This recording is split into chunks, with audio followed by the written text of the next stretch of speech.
First of all, I'm one of the few people who've seen this film twice already. My man. And That's it, man. Give it up. This version's so much tighter and so much cleaner. Thank you. What was it about going back into the film and having to be able to? Oh, so Mike, you saw the older. You saw the. I saw the longer. Oh, I love it, brother.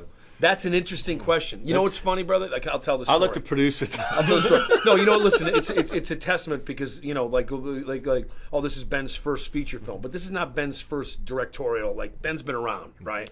So it wasn't like dealing with this kind of neophyte novice guy. What happened was the version you saw, which we all love, which had Frank Quinones in it, and these much larger scenes. We kept hearing the same refrain. It's 10 minutes too long. It's 10 minutes too long. It's 10 minutes too long. And I'd said to him at one point, it's like, listen, dude, you may not agree with the audience, but they're never wrong, right? So independently, I screened it when I was shooting Boss Level in Atlanta. I screened it at the Savannah College of Art and Design, and about 150 people, and 140 of them said the same thing. 10 minutes too long. So him being, like a smart filmmaker, said, all right, dude, you can't fight City Hall. Let's go back in and do the work. And we took 14 minutes out of it. And it made all the difference in the world. It went from, and I always tell people, like on The Gray went from being a 2-hour, 25-minute mediation on life and death with occasional wolf attacks to an hour, 45-minute wolf attack with occasional mediations on life and death. The polarity of it completely shifted, and that's what makes the difference. Right. Nobody wants to see. I'm sorry, nobody wants to see a 3-hour film. Even the Avengers. Yeah, man. That's too long, man. That's too long. Too long. I'd rather see El Chicano at an hour and 40. So, what was it about the story? What was it about putting together the story? Because I love the story, especially growing up as a kid in East LA, in those neighborhoods and seeing. That's great. You guys. What is it about bringing the story to life?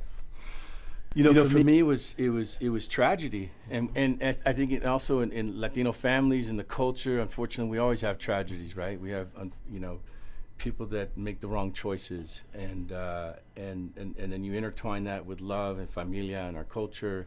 I had lost a brother to gang violence over 10 years ago that initiated the story, and then from there, the El Chicano was created just for the fact of a metaphor of not having a father.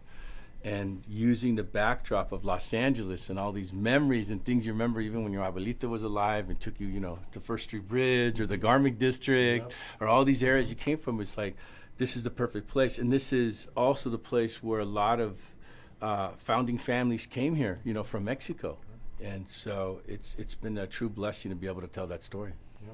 And that's what, it was something that you felt like, going back as a little kid, that something like that could happen. Yeah, at City Terrace Park and all the stories at Obregon. Yes. One thing that I needed to go into because I saw it in the film this time was it's color by color correction, and the emphasis on the knife. What you guys did, I was like, oh my God, you've made it pop. Wow, right. And what was it about going back into the editing, working on that color correction to really let that visual image tell the story?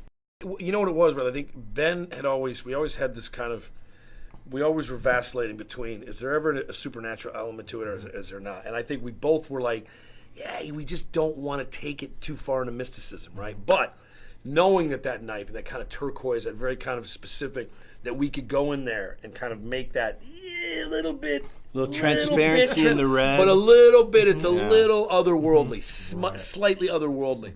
And let the audience do with that what they will. Let them, kind of constitute that the way that makes sense. It's like, there's something about that. That's why he's so fast.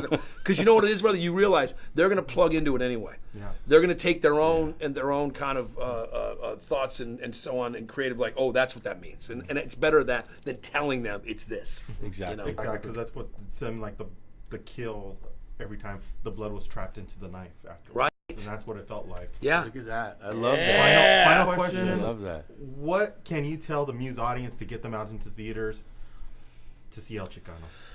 This is the first Latino superhero. This is the first Mexican superhero. It's never been done before. You guys are going to be a part of history. This is a time in 2019 on May 3rd that you're there able to see something that's never been done before. And this is hopefully just the beginning.